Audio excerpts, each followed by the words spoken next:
राजश्री शाहू विकास आघाडीनं शिरोळ जिल्हा परिषदेच्या 7 आणि पंचायत समितीच्या 14 जागेवर उमेदवार उभा करण्याचा प्रयत्न केला होता। खरं म्हणजे महायुती म्हणून एकत्रित ही निवडणूक लढवावी अशा पद्धतीची भूमिका आम्ही सुरुवातीला घेतलेली होती।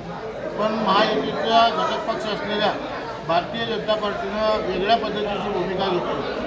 तरीसुद्धा राजश्री शाहू विकास आघाडीनं काही ठिकाणी भारतीय जनता पार्टीबरोबर मैत्रीपूर्ण लढत करण्याचा प्रयत्न केला आणि निश्चितपणे काही 3 मतदारसंघामध्ये आम्हाला जरी पराभव पत्करायला लागला असला तरीसुद्धा तिथलं जर अभ्यास केला तर खालच्या पंचायत समितीच्या सीटा ह्या आमच्या आलेल्या आहेत। त्यामुळं तिथं काही उमेदवारी देताना काही अडचणी तयार झाल्या, काही मुद्दे तयार झाले आणि ज्या पद्धतीनं आमच्याकडं समन्वय आमच्या जिल्हा परिषद उमेदवाराचा आणि पंचायत समितीच्या उमेदवाराचं ज्या पद्धतीनं समन्वय व्हायला पाहिजे होतं त्यामध्ये काही त्रुटी राहिल्या असतील।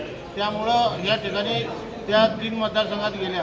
येणाऱ्या काळामध्ये तिथंसुद्धा अतिशय चांगल्या पद्धतीचं काम करून परत तिथं सुधारणा कशा पद्धतीने करता येईल हे बघण्याचा आम्ही निश्चितपणे प्रयत्न करू। पंचायत समितीमध्ये निर्विवाद सत्ता ही राजश्री शाहू विकास आघाडीला दिली आणि राजश्री शाहू विकास आघाडीचे 4 जिल्हा परिषद सदस्य हे या शिरोळच्या जनतेनं निवडून दिले। त्याबद्दल शिरोळच्या जनतेचं मनापासून या ठिकाणी मी आभार व्यक्त करतो। धन्यवाद।